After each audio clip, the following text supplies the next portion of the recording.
Olá, turma. Bem-vindos a mais uma videoaula. Você está no canal Sistema de Ensino Monte Carlo e aqui, como sempre, o professor Eduardo, tá? Já vai deixando o seu like. Se você não é inscrito, se inscreva para ajudar o canal do professor. Divulgue essa ideia, que é de suma importância aqui para nós, para que o YouTube entenda e reconheça a importância desse canal para você estudante, para você acadêmico, até mesmo para você curioso, que chegou aqui por mera curiosidade, né? Hoje, turma, mais um capítulo do nosso módulo de filosofia. E hoje nós vamos falar sobre a metafísica, porque os próximos filósofos que nós iremos estudar, eles são filósofos metafísicos, então não vai adiantar eu falar sobre eles, falar sobre a teoria deles, sem antes explicar o que é metafísica, certo? Atribui-se a Charles Darwin, que foi um juiz britânico do século XIX, o fato de ter caracterizado a metafísica como um homem cego em uma sala escura que procura por um gato que não está ali. Era dessa forma que Darwin explicava o que era a metafísica. E no mesmo sentido, Bradley, que também foi um filósofo do século XIX, sugeriu que a metafísica é a descoberta de péssimas razões para aquilo em que acreditamos por instinto. Então são duas explicações que é bastante vaga, mas foi a única forma na época de explicar o que era a metafísica, ou para ficar fácil entendimento, né? Em parte, foi o tema da metafísica que levou a esse julgamento exacerbado sobre os seus méritos. Ela não tinha mérito nenhum porque ela não tinha embasamento, tá? A metafísica, na verdade, ela trata da natureza, da última instância da realidade. E é um assunto tão evasivo que abre amplo espaço para os arroubos filosóficos fantasiosos. Sobre essa rúbrica, ou sobre essas explicações dadas sobre a metafísica, os filósofos desde Aristóteles meditaram a respeito da existência de Deus, por exemplo, da natureza do tempo, da realidade da causalidade, da natureza do ser e de outros tópicos semelhantes. Tópicos que dão uma ideia de abstralidade. Tá? O que eles dizem a esse respeito varia. Considerando, por exemplo, a maneira como os filósofos discutem a natureza do ser, por exemplo, os materialistas pensam que todas as entidades existentes são feitas de matéria, ou são atributos da matéria.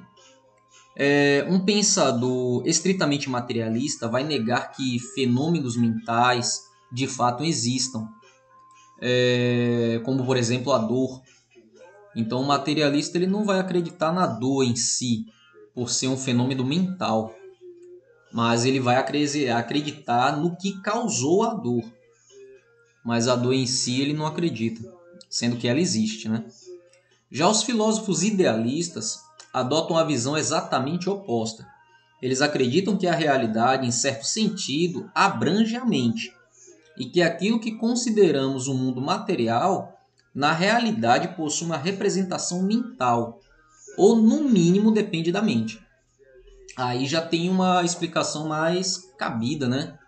Uma explicação até mais tolerável, onde o objeto e a mente ela tem ligação. E o que viria a ser a causalidade? A causalidade ela denota o relacionamento casual entre dois eventos, um de decorrência do outro, tá?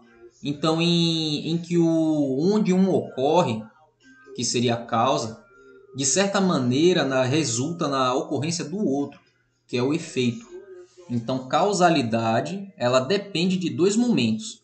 Ela depende de um momento de causa e um momento de efeito. E a natureza exata da causalidade é assunto permanente em debates filosóficos.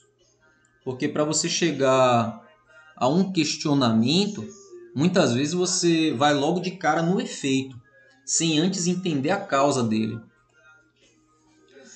Assim, por exemplo, George Berkeley, alegava que o mundo não passava de uma ideia na mente de Deus. E deve ter ficado claro então por que razão algumas pessoas desconfiam da metafísica.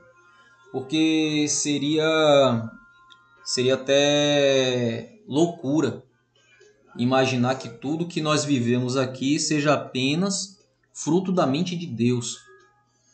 E então, como é que a gente faria com coisas como o instinto, como o autocontrole, livre-arbítrio, se tudo que nós vivemos são apenas pensamentos do divino? O pensamento de que mesas e cadeiras sejam feitas da mente, por exemplo, vai altamente contra a intuição. O ponto geral é que os metafísicos tendem a se entregar a especulações que não são baseadas em evidências. E muitas dessas especulações são a priorísticas por natureza. Ela depende de uma prioridade. E muitas vezes essa especulação ela não tem. Pela própria natureza, ela não possui uma explicação, mas ela é a priorística. E fazem poucas ou quando fazem referências à experiência. Então ela não tem uma base, ela não tem referência, e por não ter base e não ter referência, ela também não vai ter uma experiência. Por isso que é tão difícil explicar. Existem duas preocupações com relação a esse tipo de abordagem em particular. A primeira incentiva a construção de certos sistemas fantasiosos que caracterizam obras de filósofos como Hegel. A segunda preocupação, talvez mais significativa, é a suspeita de que as afirmações metafísicas carecem de fundamentação evidenciada. Então, também carecem de significado. Porque se não tem uma evidência, eu não tenho como significar ela. Tá? Esse criticismo está associado a filósofos positivistas lógicos, como Ayer, por exemplo, os quais defendiam que as afirmações significativas deveriam ser verdadeiras como uma questão lógica ou verificável pela experiência.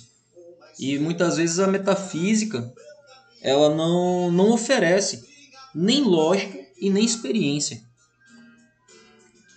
Usando esses critérios, fica bastante fácil mostrar que muitas afirmações metafísicas de fato nada significam, como Ayer fez de forma memorável com a afirmação de Bradley de que o absoluto entra no âmago, mas é incapaz de evoluir e progredir por si mesmo. Então muitas vezes o cara metafísico ele tem uma ideia, mas ele não consegue progredir essa ideia, ele não consegue levar essa ideia à frente a um debate mais aprofundado pela falta de lógica e pela falta de experiência. Porém, apesar dos problemas que a metafísica enfrentou, ela desfrutou uma espécie de renascimento em décadas recentes. E, em parte, isso é consequência do declínio da importância do positivismo lógico. Tá? Mas isso também é graças ao fato de que a própria natureza da metafísica mudou, sem dúvida até certo ponto, como resposta à crítica que enfrentou. Atualmente é uma disciplina muito mais bem fundamentada do que no passado. Então, por haver um abrandamento da lógica e por ter mais, como é que eu posso explicar? Por ter mais embasamento atualmente, então a metafísica passou a ser encarada de uma forma mais tolerável. E finalizando, mais um dos filósofos que tentou explicar a metafísica foi Voltaire. E Voltaire ele diz o seguinte, que quando aquela pessoa com a qual alguém está falando nada entende, e quando a própria pessoa que fala nada entende, então isso é metafísica. Ou seja, a pessoa que ela fala, ela não entende do que está falando, e a pessoa que está ouvindo, ela também não entende. Então fica aquela ideia vaga, sem explicação. Então, segundo Voltaire, aí se encontraria a metafísica. Turma, essa foi a nossa videoaula de hoje. Espero que tenha sido produtivo e útil para vocês. E até a próxima, tá?